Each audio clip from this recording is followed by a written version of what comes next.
ॐ ज्ञानतिमिरान्धस्य ज्ञानञ्जनशलाकया चक्षुरुन्मिलितं येन तस्मै श्रीगुरुवे नमः। नमो विष्णुपादाय कृष्णपृष्ठाय भूतले श्रीमते भक्तिवेदान्त स्वामिन्यति नामिने। नमस्ते सारस्वती देवे गौरवाणी प्रचारिणे निर्विशेष शून्यवादी पाश्चात्य देश तारिणे। नमो महावदन्याय कृष्णप्रेमप्रदायते कृष्णाय कृष्णचैतन्यनामने गौरतुसे नमः। जय श्री कृष्ण चैतन्य प्रभु नित्यानंद श्री अद्वैत गदाधर शिवासादि गौर भक्त वृंदा। हरे कृष्णा कृष्णा कृष्णा हरे हरे हरे राम राम राम हरे हरे। हरे कृष्णा। तो आप सभी भक्तों का हार्दिक स्वागत है आज के प्रातःकालीन श्रीमद् भागवतम के चर्चा में। तो हम लोग चर्चा कर रहे हैं श्रीमद् भागवतम पहला स्कंद और इसका छठवां अध्याय श्लोक संख्या 16 पे चर्चा कर रहे थे हम लोग। ध्यायतश्चरणां भोजम भाव निर्जित चेतसा औत्कंठयाश्रु कलक्षस्य हृदय आसीन शनैर्हरिः। As soon as I began to meditate upon the lotus feet of the personality of Godhead, with my mind transformed in transcendental love, tears rolled down my eyes, and without delay, the personality of Godhead, Sri Krishna, appeared on the lotus of my heart. तो इस श्लोक में ये योग्यता का वर्णन किया जा रहा है कि कैसे कोई अपने हृदय को कमल सदृश पवित्र और कोमल बना करके भगवान को वहां पे विराजमान कर सकता है। भगवान किसके हृदय में प्रकट हो सकते हैं। तो उसके लिए जो क्वालिफिकेशन है, योग्यता है, ऐसे व्यक्ति का हृदय भाव निर्जित चेतसा, his heart should develop love for the Lord, भाव प्रेमांजन चुरित भक्ति विलोचनेन संतः सदैव हृदयेषु विलोकयन्ति। जिनके हृदय में भगवान के प्रति भाव या प्रेम उत्पन्न हो जाता है, तो ऐसे हृदय में भगवान जो है प्रकट हो जाते हैं। तो ये जो भाव है ये कैसे प्रकट बन उत्पन्न होता है। ध्यायतस चरणाम भोजम, जो ध्यान से भगवान के चरण कमलों का मेडिटेट करते हैं, स्मरण करते हैं। भगवान के चरण कमलों को ध्यान लगाना का अर्थ क्या है। ये होता है श्रवणम से। विदाउट श्रवणम there is no question of स्मरणम। श्रवण के बिना स्मरण का कोई संभावना नहीं है। और श्रवण कैसे करना है। सबसे पहले भगवान की कथा को ध्यान पूर्वक श्रवण करना चाहिए। ये सबसे पहला योग्यता है।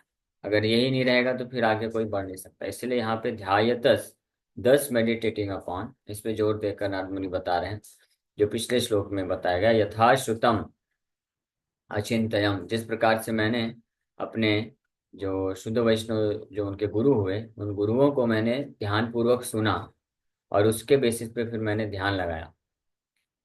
तो इस प्रकार से भगवान के चरण कमलों में ध्यान करने से भगवान के प्रति भाव या प्रेम उत्पन्न हुआ। तो ये बहुत महत्वपूर्ण एक फैक्टर है।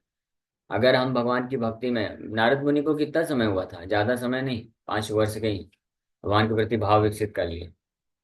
अगर हम भक्ति में हैं, कुछ महीने हो गए हैं, कुछ साल हो गए हैं, फिर भी भगवान के प्रति भाव उत्पन्न नहीं हो रहा है, तो इसका मतलब समझना चाहिए कि हम क्या कर रहे हैं। हम ध्यान पूर्वक श्रवण नहीं कर रहे हैं। इसका मतलब समझ आया?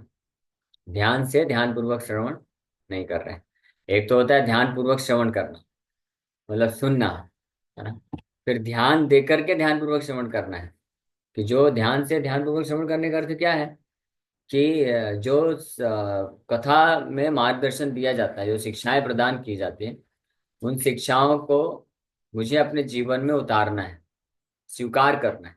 स्वीकार करने के भाव से जब कोई श्रवण करता है तब उसको बोलते हैं कि ध्यान से ध्यान पूर्वक श्रवण व्यक्ति कर रहा है। और ऐसी अवस्था में भगवान के प्रति भाव को वो विकसित कर सकता है तुरंत।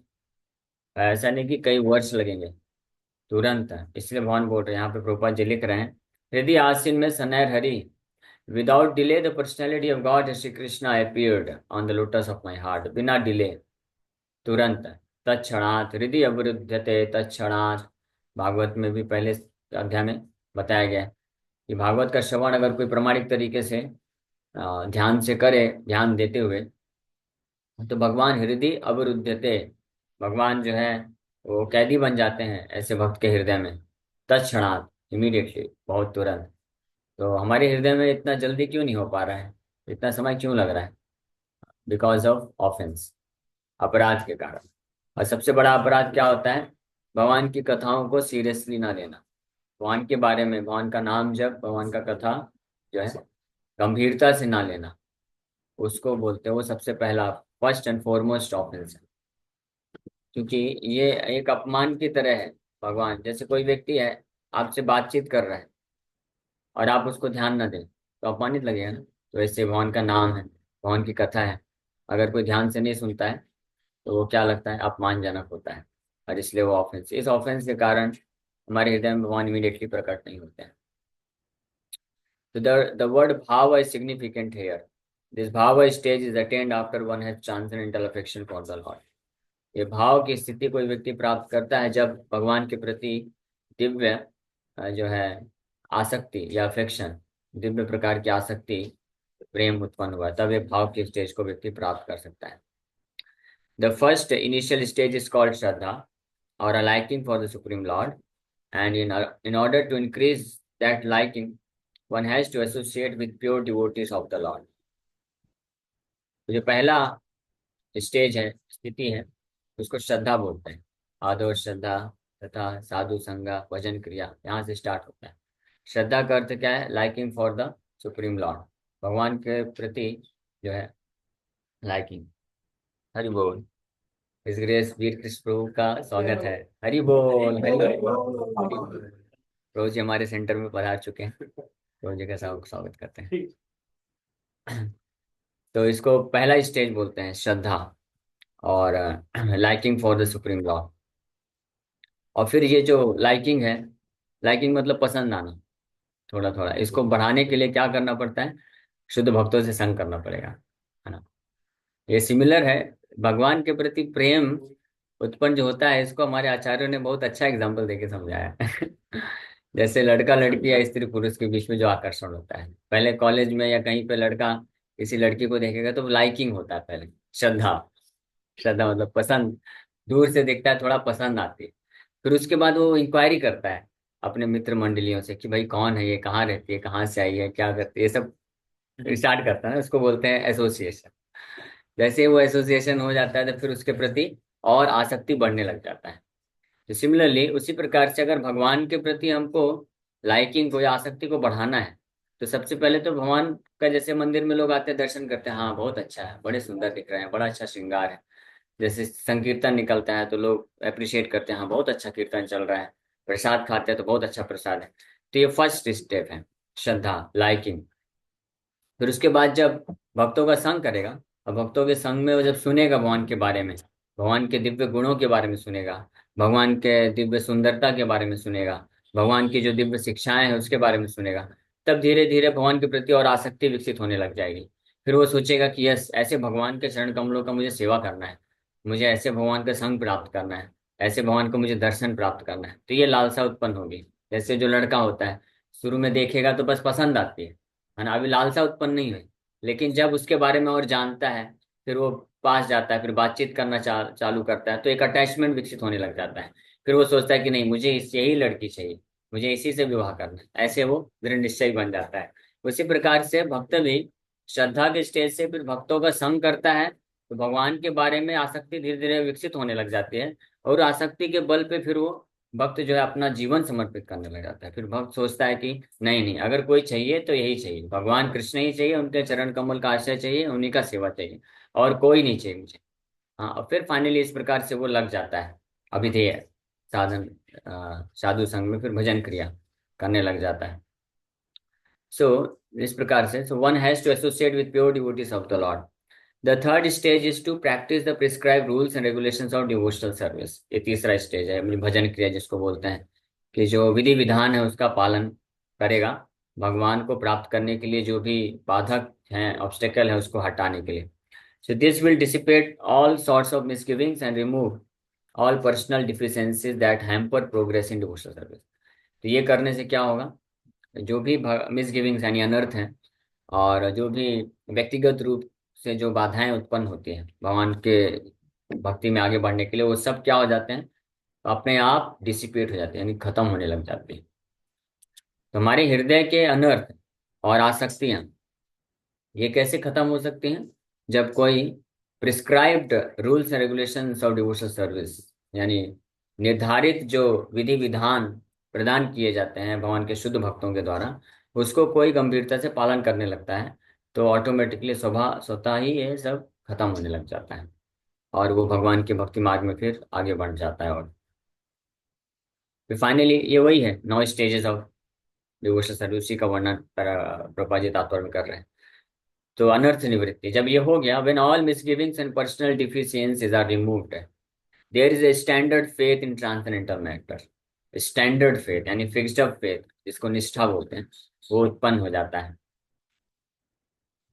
And the taste for it increases in greater proportion. और भगवान के प्रति फिर जो है और मात्रा में जो टेस्ट है, रुचि है, वो उत्पन्न होने लग जाता है। इसको बोलते हैं निष्ठा, और फिर उसके बाद रुचि। This stage leads to attraction. हाँ, इसको अट्रैक्शन या आसक्ति, फिर ये धीरे धीरे आसक्ति में परिणत हो जाता है। And after this there is bhava, और the period stage of unalloyed love for God. और इसके बाद जो है भाव की स्टेज आती है। भाव की स्टेज का मतलब होता है कि बस अब और कोई वस्तु, कोई व्यक्ति उसके दिलो दिमाग में आता ही नहीं। उसके मन में केवल और केवल भगवान की छवि रहती है, भगवान का स्मरण, भगवान का सेवा, भगवान के लिए कुछ भी करेगा वो। भौतिक कार्य, अब जैसे गृहस्थ भक्त है कोई, अगर भौतिक कार्य में भी संलग्न है, तो उसके दिमाग में हमेशा 24 आवर्स यही चलता रहेगा कि मैं भगवान के लिए क्या कर रहा हूँ, भगवान का क्या से सेवा करूँ, भगवान के लिए मैं और कैसे भक्ति में आगे बढ़ूँ। तो इसको बोलते हैं आसक्ति। ये भाव, ये आसक्ति का मैच्योर स्टेज में भाव होता है, और ये प्रेम का पहले प्रारंभिक अवस्था होता है। इस भाव के स्टेज में भगवान उसके वास्तव में हृदय में प्रकट हो जाते हैं, जो यहाँ पे वर्णन कर रहे हैं कि हृदय आसीन में सनैर हरि, the personality of Godhead Shri Krishna appeared on the lotus of my heart without delay. ये that is the perfect stage. इस स्टेज को प्राप्त कोई कर सकता है अगर कोई ध्यान पूर्वक भगवान के शुद्ध भक्तों का जो मार्गदर्शन है उसको पालन करता है गंभीरता से। So all the above different stages are but different stages of development of transcendental love। तो ये जितने भी अलग अलग स्टेजेस बताए गए हैं, ये विविध प्रकार के स्तर हैं भगवान के प्रति दिव्य प्रेम को विकसित करने के। हाँ, और भाव भक्ति के स्टेज में जो दिव्य प्रेम है वो विकसित होना प्रारंभ हो जाता है, और प्रेमा भक्ति के स्टेज में फुली विकसित हो जाता है। Being so surcharged with transcendental love, there comes a strong feeling of separation, which leads to 8 different kinds of ecstasies। जब इस प्रकार से कोई भाव के स्टेज जब और गाढ़ा होता है, तो दिव्य लव, दिव्य जो प्रेम है, उससे जब कोई व्यक्ति परिपूर्ण हो जाता है जिसका हृदय, तब उसके हृदय में एक बहुत ही तीव्र तीव्र भावना उत्पन्न होती है भगवान के विरह में, और जिसके कारण उसके उसके शरीर में ये अष्ट सात्विक विकार प्रकट होते हैं। जैसे पसीने छूटने लगते हैं, है ना, मन विचलित होने लगता है, आंखों से सुधारा बहती है, और इस प्रकार से अलग अलग सिम्टम, रोमांच, कंप, तरंग भाव, ये सब सिम्टम्स बताए गए हैं जिसने दिव्य प्रेम को विकसित कर लिया है। तो भौतिक जगत में जो आसक्ति है वो भी ऐसे सिमिलर स्टेजेस से होके जाता है, और आध्यात्मिक जगत में भी ऐसे जाता है। भौतिक जगत में भी ऐसा देखा गया है, कोई व्यक्ति किसी व्यक्ति के प्रति जब आसक्त हो जाता है तो उसके पसीने छूटते हैं। ऐसा देखा है आपने, पसीने छूटते हैं, कई बार वो रोने लगता है, और कपकपी लगती है। जैसे अर्जुन की स्टेज ऐसे ही था। अर्जुन इतनी तीव्र मात्रा में आसक्ति को महसूस कर रहा है कि अर्जुन भी बोलता है, रोम हर्षस्य जायते गांडीवम शमसते हस्तात् त्वचैव परिदह्यते। हाँ, और perspiration all over the body, पसीने छूट रहे हैं। बिविल्डर भ्रमतीव च मे मना, मन विचलित हो रहा है, भ्रमित हो रहा है। तो material attachment and spiritual attachment दोनों का जो सिम्टम्स है, लक्षण है, बाहरी रूप से ये सेम रहते हैं, लेकिन आंतरिक स्थिति अलग अलग रहती है। जो भौतिक आसक्ति के कारण जब इस प्रकार के सिम्टम्स होते हैं तो व्यक्ति वास्तव में बहुत दुख को अनुभव करता है। हाँ। और लेकिन आध्यात्मिक आसक्ति, जब भगवान के प्रति प्रेम उत्पन्न होता है, तो जब इस प्रकार के 8 अलग अलग अष्ट सात्विक विकार बताए गए हैं, भगवान के विरह में जो महसूस होते हैं, तो उसमें दिव्य आनंद को महसूस करता है व्यक्ति।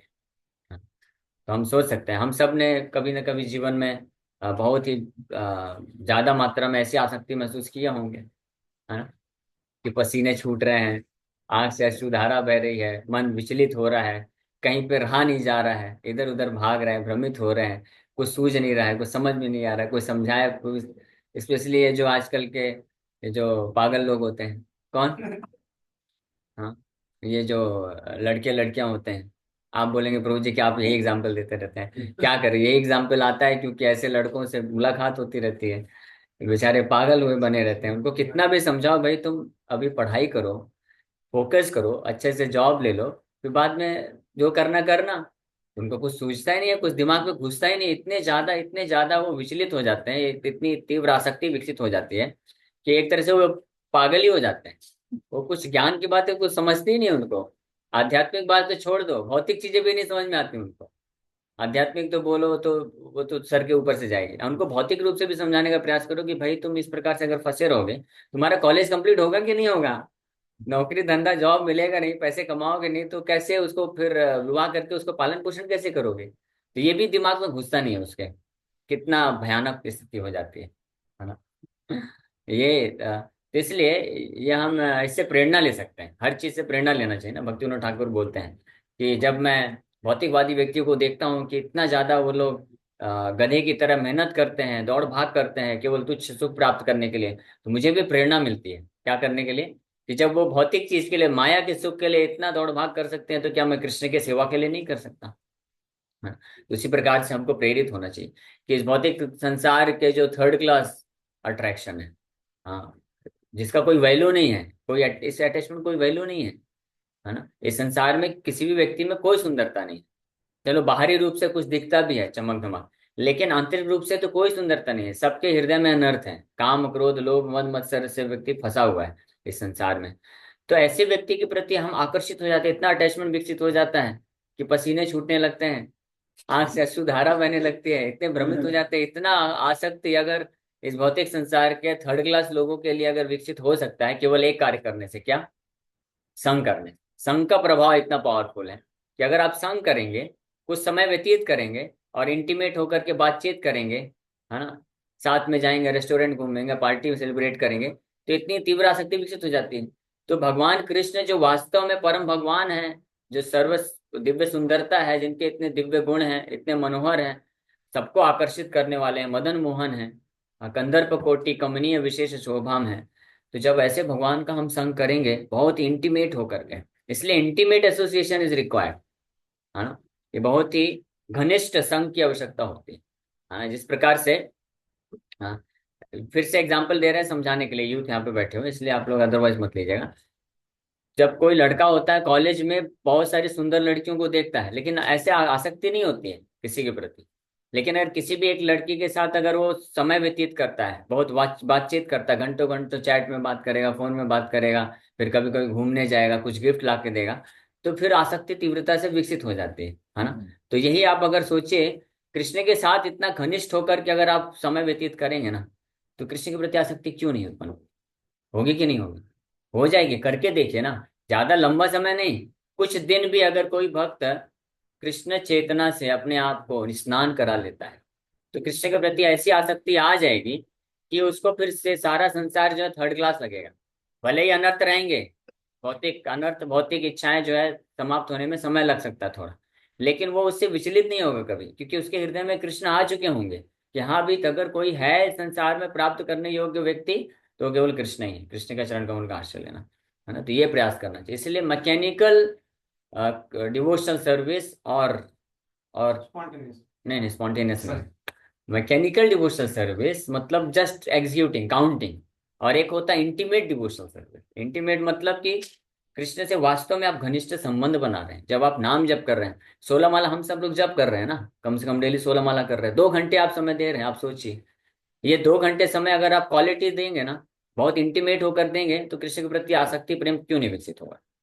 हो ही जाएगा, होगा ही होगा। इसलिए इसलिए प्रभुपाद जी हमको बताए कि हमको सुबह जल्दी उठ करके ब्रह्म मुहूर्त में अच्छे से बाकी सारे चीजों को साइड करके क्या करना चाहिए, भगवान के दिव्य नामों का दृढ़ता पूर्वक जप करना चाहिए। हरे कृष्णा कृष्ण कृष्ण हरे हरे, हरे राम राम राम हरे हरे, हरे कृष्ण कृष्ण कृष्ण हरे हरे, हरे राम राम हरे हरे। तो इतना दृढ़ता पूर्वक अगर वास्तव में कोई जप करेगा ना, तो प्रश्न ही नहीं उठता कि वो माया में फंस जाएगा। हाँ, हमारी केवल एक ही प्रॉब्लम समस्या है, भले कोई कुछ महीने से, कुछ सालों से, कुछ दशकों से भगवान का नाम जप तो कर रहा है, सेवा कर रहा है, लेकिन वास्तव में बहुत इंटीमेट एसोसिएशन नहीं हुआ है। इंटीमेट, बहुत घनिष्ठता के साथ संग नहीं हुआ है कृष्ण के साथ। इसलिए उनके प्रति हमको जो है प्रेम या आसक्ति, एक ही व्यक्ति को क्यों देख रहे हैं? सबकी स्थिति है भाई, अपने अपने अपने अपने हृदय में झांकना चाहिए। हाँ, मैं जो लेक्चर दे रहा हूँ किसी एक व्यक्ति के लिए नहीं दे रहा हूँ, उनके लाभ के लिए तो है ही है, सबके लाभ के लिए, मेरे खुद के लाभ के लिए। इस संसार में हर कोई फंसा हुआ है ये भौतिक आसक्ति से।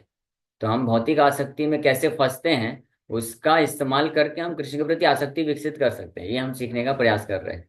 हाँ, क्योंकि भौतिक आसक्ति में फंसने का एक्सपीरियंस तो सबको है ना, और बहुत आसान है भौतिक आसक्ति में फंसना। हाँ, स्पेशली आप लोग यूथ है सब, तो आप तो कॉलेज वगैरह में देखते हैं, अपने जीवन में भी कुछ लोगों ने देखा है, कुछ बहुत भाग्यशाली या दुर्भाग्यशाली जो भी बोले। और कुछ लोगों ने, जैसे एक बार मेरे को ऐसे एक भक्त पूछे, प्रभु जी आप इतना सब गर्लफ्रेंड बॉयफ्रेंड के बारे में इतना सब कैसे जानते हैं? आप एक्सपीरियंस किए हैं क्या? एक्सपीरियंस करने की जरूरत नहीं है, इतने सैकड़ों लोग एक्सपीरियंस कर करके आके शेयर करते रहते, उसी से पूरा एक्सपीरियंस मिल जाता है। तो हम बस दूसरों के एक्सपीरियंस से शिक्षा लेकर के उसको कृष्ण के लिए इस्तेमाल कर देते हैं, कृष्ण की सेवा में आगे बढ़ जाते हैं। इसको बोलते हैं बुद्धिमान। दूसरों के एक्सपीरियंस से सीखो और उसको कृष्ण के लिए इस्तेमाल करो, कृष्ण के प्रेम में, प्रेम भक्ति में आगे बढ़ जाओ। तो वही है, आप सब लोग भी सीख लीजिए, ठीक है? तो इस थर्ड क्लास मटेरियल अटैचमेंट में मत फंसिए। हाँ, ये बहुत ही भयानक है। और बस इसका, इस प्रिंसिपल को, इस सिद्धांत को इस्तेमाल कर लीजिए कृष्ण के लिए, तो आप कृष्ण की भक्ति में आगे बढ़ जाएंगे। ठीक है? तो यहाँ पे नारद मुनि एक्चुअली उनके जीवन में यही हुआ, एग्जैक्टली ऐसे ही उन्होंने हुआ। वो बड़े ध्यान से देखिए, उनकी माता का देहांत हो गया, 5-6 वर्ष के बालक हैं, वो निकल पड़े उत्तर की ओर, और सब क्रॉस करते करते करते करते कहीं विचलित नहीं हुए, किसी के प्रति भौतिक आसक्ति कोई नहीं प्रभावित हुए। फाइनली जाकर के एकांत में और पीपल के वृक्ष के नीचे बैठ करके, और बिल्कुल ध्यान को यथाश्रुतम अचिंतयम, जैसा सुना था भगवान के बारे में कि भगवान इतने सुंदर हैं, भगवान कैसे घुंघराले बाल हैं, भगवान मोर पंख धारण किए हैं, भगवान बांसुरी बजाते हैं, त्रिभंग मूर्ति हैं, पीताम्बर धारण किए हैं, कौस्तुभ मणि हैं, इस प्रकार से भगवान का स्वरूप हो गया। इस तरह भगवान के बहुत सारे दिव्य लीलाओं के बारे में भी सुने, दिव्य गुणों के बारे में सुने, भगवान के दिव्य नाम की महिमा सुने। तो नाम, रूप, गुण, लीला सब का स्मरण ध्यान इतने तीव्रता से किए, इंटीमेट होकर के, कि इमीडिएटली भाव स्थिति को प्राप्त कर लिए, भाव निर्जित चेतसा, चेतसा हो गया। और उस वक्त फिर क्या हो गया कि अपने आप भाव की, भक्ति के जो लक्षण है प्रकट होने लग गया, प्रेमा भक्ति के लक्षण धीरे धीरे प्रकट हो रहा है, अश्रुधारा बह रही है। और भगवान हरि उनके हृदय में विदाउट डिले, बिना अ, विलंब के प्रकट हो गए। तो ये तरीका है कि जो भी भक्त अपने भगवान, अपने हृदय में भगवान हरि को बिना विलंब के प्रकट कराना चाहते हैं जल्दी, तो उनको क्या करना चाहिए, बहुत ही घनिष्ठता पूर्वक, यानी इंटीमेट होकर के, घनिष्ठता के साथ क्वालिटी समय व्यतीत करना चाहिए कृष्ण के साथ। कृष्ण के साथ क्वालिटी समय व्यतीत करना मतलब कृष्ण के नाम का बड़े ध्यान से जप करना चाहिए, कृष्ण के गुणों का, कृष्ण के लीलाओं का श्रवण या पठन बड़े ध्यान से करना चाहिए। आप अगर एब्जॉर्ब कर लेंगे ना अपने आप को भागवत को पढ़ने में, भगवान के नाम का जप करने में, भगवान की कथा को सुनने में, तो इमीडिएटली कृष्ण के प्रति जो भाव है वो विकसित होने लग जाएगा। ये प्रभाव है। So tears from the eyes of a devotee is an automatic reaction. ये ऑटोमेटिक रिएक्शन है, आर्टिफिशियली करने का जरूरत नहीं है ना? जैसे जो भौतिक आसक्ति विकसित जब कर लेता है, तो अपने जो जो भी जिसके प्रति आसक्ति विकसित हुई है, तो जब उससे दूर रहता है, तो अपने आप ही अश्रुधारा बहने लगती है, थोड़ी ना कोई उसको बोलता है, वो थोड़ी ना ऐसा सोचता है। जैसे छोटे बच्चे का प्रभुपाद जी इसलिए उदाहरण देते हैं चैंटिंग करने के लिए। छोटा genuine cry of a child baby for his mother's protection. जब छोटा बच्चा बिछड़ जाता है माँ से, कहीं मार्केट में गया कहीं, तो जैसे रोता है, तड़पता है, आंसू धारा बहती है, तो थोड़ी ना माँ का नाम जप करते हुए ऐसा सोचता है कि आंसू धारा बह रही कि नहीं बह रही है। उसको पता भी नहीं चलता है। तो प्रेमा भक्ति, भाव भक्ति का मतलब शुद्ध नाम का स्टेज वो होता है कि जो भक्त वास्तव में प्रेमा भक्ति के स्तर में होता है, भाव भक्ति या शुद्ध नाम जप करता है, उसको पता नहीं रहता है कि मैं शुद्ध नाम जप कर रहा हूँ या मेरा प्रेमा भक्ति के स्तर। He is just concern to call out Krishna's name for his presence. भगवान का नाम उच्चारण करता है भगवान को, चरण कमलों को प्राप्त करने के लिए, दैट्स ऑल। और ये स्टेज को प्राप्त करने का तरीका यहाँ पे नारद मुनि के एग्जाम्पल सबको पता चला। एंड बिकॉज श्री नारद मुनि in his previous birth attend that stage very quickly after his departure from home, it was quite possible for him to perceive the actual presence of the Lord, which he tangibly experienced by his developed spiritual senses without material touch. तो नारद मुनि का ये बड़ा सौभाग्य था, जो शुद्ध वैष्णव की शिक्षाओं को वो पूर्ण रूप से ग्रहण कर पाए अपने हृदय में, और इसके कारण बहुत जल्दी, हाँ, प्रभुपाद जी लिख रहे हैं कि he attend that stage very quickly after his departure from home. घर से छोड़कर जैसे निकले, बहुत जल्दी कुछ ही समय में प्राप्त कर लिया उस स्टेज को, और भाव निर्जित चेतसा हो गया भगवान के प्रति। ओके, इसी के साथ यहीं पे विराम करेंगे। Thank you very much. किसी भक्त का कोई प्रश्न है पूछ सकते हैं। हरे कृष्णा कृष्ण कृष्ण हरे हरे, हरे राम राम राम हरे कृष्णा। Any question?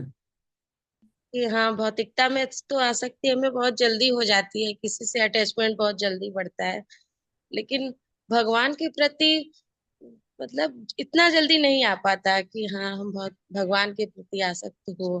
भौतिकता के प्रति तो बहुत जल्दी हो जाता है कि अपने अपनों से, हाँ, बच्चों तो से। हमको पहले क्लियरिंग स्टेज से होके गुजरना पड़ेगा।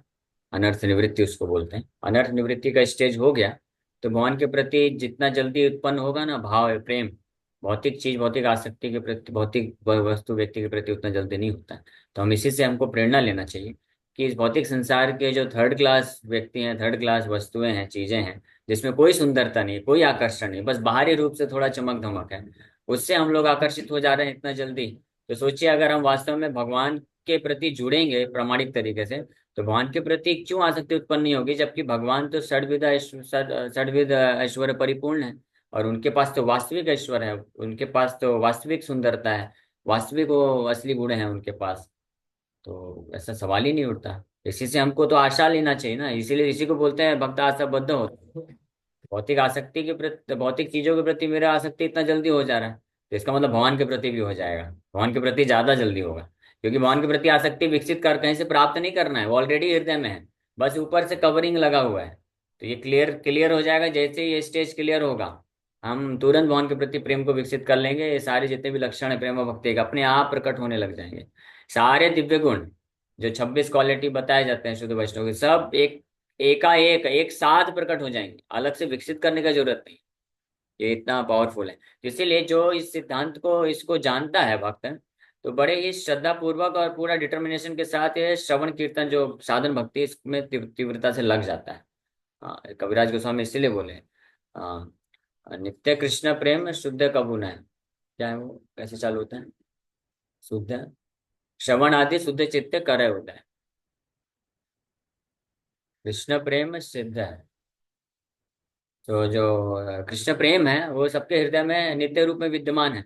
श्रवण आदि के प्रोसेस के थ्रू शुद्ध चित्त करे होता है। जैसे शुद्ध हो जाएगा चित्त, तुरंत उदित हो जाएगा। तो इसलिए साधन भक्ति को बड़े गंभीरता से लीजिए। ये चार नियम का पालन जो बड़े गहराई से करेगा शक्ति के साथ, और भगवान के पवित्र नामों का जप ध्यान पूर्वक करेगा, और जो भी नियम बताए गए हैं, एकादशी का व्रत पालन करना, भगवान को भोग लगा के खाना, चार नियम का पालन करना, कम से कम 16 माला का जप करना, ये सब नियम प्रभुपाद जी बताए हैं, ये अपने आप में बहुत पावरफुल है। समस्या बस यही है कि हम इसको अच्छे से पालन नहीं कर पाते हैं उतनी गहराई से, इसलिए हमको डिले हो जाता है। अगर कोई करेगा, प्रभुपाद जी का मैं एक लेक्चर सुन रहा था, प्रभुपाद जी बोले 5 years are sufficient, 5-10 years are sufficient, पर्याप्त हैं कृष्ण के प्रति पूर्ण रूप से प्रेम विकसित करने के लिए। One simply has to follow the rules and regulation given by the acharya very strict, Prabhupada ji बोलते हैं। करके तो देखिए। 5 5 साल बोलते प्रभुपाद जी, 5 साल तो छोड़िए, आप कुछ महीने करके देखिए बड़े गहराई से, तो आपको फर्क महसूस होने लग जाएगा। आप इमीडिएटली एक्सपीरियंस कर सकते जी प्रभु हैं। जी। भौतिक हरे आकर्षण खत्म हो जाएगा। हरे कृष्ण ओके। प्रभु जी। हरे कृष्णा। यस दीपा हरे गुप्ता कृष्ण। माता जी। हरे कृष्ण प्रभु जी, धन्यवाद। हरे कृष्णा। प्रभु जी, जैसे ये श्रद्धा तो आ गई, लेकिन ये हमेशा के लिए बनी रही, ये क्या करें? मतलब थोड़ी डगमगाते जाते हैं तो कैसे? साधु संग सर्व शास्त्र काय, लभ मात्र साधु संग सर्व सिद्धि होय। तो श्रद्धा शुरुआत में कोमल श्रद्धा होती है, महाप्रभु बताते हैं, कोमल श्रद्धा होती है, लेकिन साधु संघ के द्वारा वो श्रद्धा जो कोमल होती है वो धीरे धीरे और मजबूत होते जाती है। इसलिए हमको बाड़ा भी देना है शुरू में, उसको प्रोटेक्ट भी करना है, और साथ ही साथ में फिर साधु संघ से अच्छे से श्रवण कीर्तन के द्वारा वो श्रद्धा को विकसित करते जाना है। तो साधु संघ यानी भगवान के भक्तों को श्रवण करते रहेंगे, भगवान के बारे में कथा सुनते रहेंगे, भगवान का नाम जप करते रहेंगे, नियम पालन करते रहेंगे, और ये जो भक्ति विरोधी तत्व होते हैं उनसे दूर रहेंगे। हाँ, मायावादी, भौतिकतावादी, इंद्र तृप्ति करने वाले व्यक्तियों से इसके संग को छोड़ देंगे, तो अपने आप श्रद्धा मजबूत होती जाएगी। ठीक है। यस अंजलि माता जी। थैंक यू प्रभु जी। जी प्रभु जी। हरे कृष्ण। हरे कृष्ण। आप पूछिए माता जी, प्रश्न है आपका। ठीक है अंकिता माता जी। हरे कृष्ण प्रभु जी, दंडवत प्रणाम। प्रभु, हरे जैसे कृष्ण। आपने कहा कि अनर्थ निवृत्ति वाली चीज है भौतिक अटैचमेंट का, जो भी रिश्ते मिलते हैं, तो वो चीज मन क्या है, मन खुद ही शत्रु है, बाहर के शत्रु की जरूरत नहीं है। तो वो ऐसे ऐसे एक्सक्यूज देता है। अच्छा, ये रिश्ते मिले हैं तो भगवान भी तो ये चाहते हैं इन कर्तव्यों को पूरा करें, तो उनको प्रेम उस चीज से भी होगा कि यार चलो ये अपने कर्तव्यों को अच्छे से करे। इस तरह के तर्क आते हैं, तो कैसे उनको फिर क्या आंसर करें? तो हरे कर्तव्यों कृष्ण। को पूरा करने के लिए मना नहीं किया जाता है, आपके जो भौतिक जीवन के कर्तव्य हैं, उनको पालन करिए, लेकिन जितना जितना जरूरत है उतना करना चाहिए। जरूरत से ज्यादा करेंगे तो फिर हम फंसे रह जाएंगे। जितना कम से कम में हो जाए भौतिक चीजों को, कार्य को, कर्तव्य का पालन, उतना करके भगवान के भक्ति में ज्यादा से ज्यादा लगना चाहिए। और भौतिक कर्तव्यों को भी भौतिक दृष्टिकोण से नहीं देख के करना चाहिए, उसको आध्यात्मिक दृष्टिकोण से अगर करेंगे भौतिक कर्तव्यों का पालन, तो वो भी आध्यात्मिक हो जाएगा। आप जैसे कोई गृहस्थ भक्त है, तो उनके पत्नी है, बच्चे हैं, तो आप अपने परिवार वालों को अपना पत्नी बच्चा मत मानिए। आप ऐसा सोचिए, इस चेतना में रखिए कि ये भगवान के अंश है, भगवान के दास हैं, और मेरा जो है सेवा है कि मैं इनका पालन पोषण करूँ, ताकि ये और मैं भी भगवान की भक्ति में आगे बढ़ सकें। तो इस चेतना से जितने कम से कम अपना इंडेवर या समय लगा करके कर सके उतना करिए, और ज्यादातर समय हमको कृष्ण के डायरेक्ट श्रवण कीर्तन भक्ति में लगाना चाहिए। क्योंकि भगवान का श्रवण कीर्तन डायरेक्ट भक्ति करने से हम इस चेतना में आ पाएंगे, अन्यथा भौतिक माया जो इतनी शक्तिशाली है कि भक्त भी जो होते हैं वो विचलित हो जाते हैं, वो उसी तरह से भौतिक कर्तव्य के पालन करने में फंस जाते हैं। इसलिए जो हमारे आचार्यों ने जितना बताया है 8 8 8 8 घंटे का सिस्टम, वो पालन जो कर लेगा, तो जो गृहस्थ भक्त भी कभी इस भौतिक संसार में फंसेगा नहीं। वो इमीडिएटली इसी जीवन में भगवान के धाम जा सकता है। 8 घंटे शरीर के लिए, 8 घंटे सगे संबंधी परिवार वालों के लिए, और 8 घंटे भगवान कृष्ण की भक्ति के लिए। सिंपल कैलकुलेशन, अगर ये कर लेंगे तो successful. Thank you prabhu. Hare Krishna. Okay. Hare Krishna. तो समय हो गया है, यहीं पे विराम करेंगे।